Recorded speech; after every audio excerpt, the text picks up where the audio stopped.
This video documents my demo on using a paper bag to develop toned drawing skills.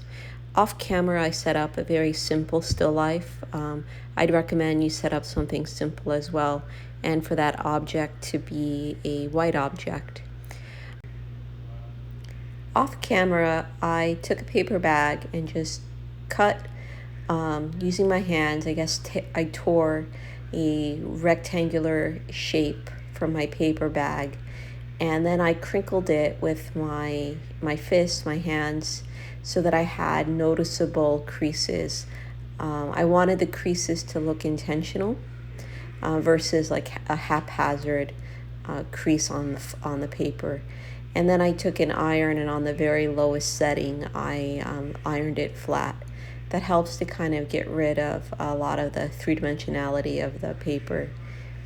What you see me doing next is just begin to gesture in my still life. I'm thinking about axis lines. I'm thinking about representing the form into simple shapes. And I'm thinking about measuring. I'll be using my dividers, using the perceptual grid measurement systems. When my line drawing is completed, I draw in my shadow shapes using Vine charcoal. I'm going to fill in those shadow shapes, and I'll blend the shadow shapes.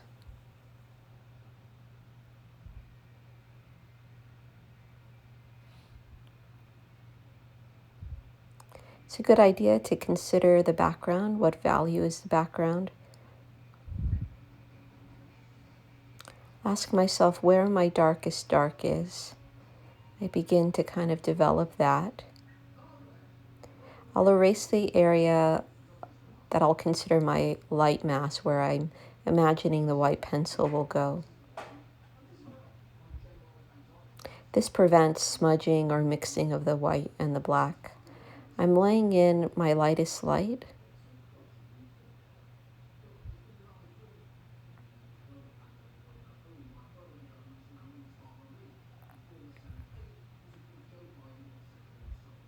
When you develop the white, it's just like the black. You want to think about layers.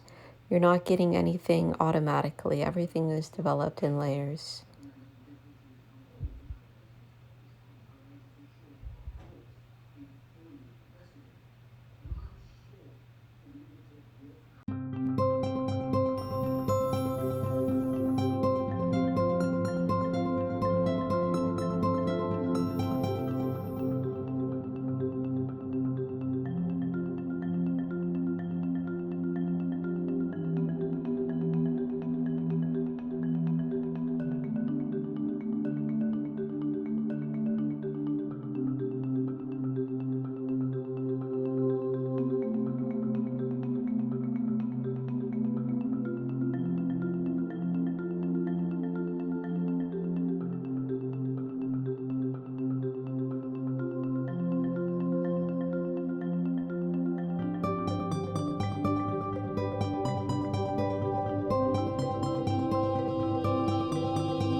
Texture is one of the most fun, interesting things to be able to capture in your drawings and in your work.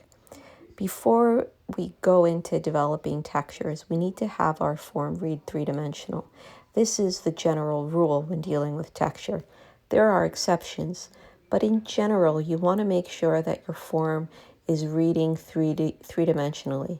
That means that it has a core shadow, it has a clear light mass, it has a clear shadow mass. There are transitional tones. So trying to get these aspects in your drawing are really important before you even do or consider doing anything fancy with reflections or really any other texture. So here you see me starting to pull out some reflections with my kneaded eraser. When dealing with reflections, one of the key things to consider is just to ask yourself, what shape do you see? What value is the shape?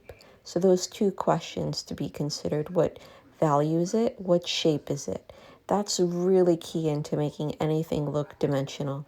And just giving it your best attempt is enough. You don't have to be 1,000% accurate to make this work or to even make it feel believable. So looking and asking yourself, what shape is it? What value is it is going to be key.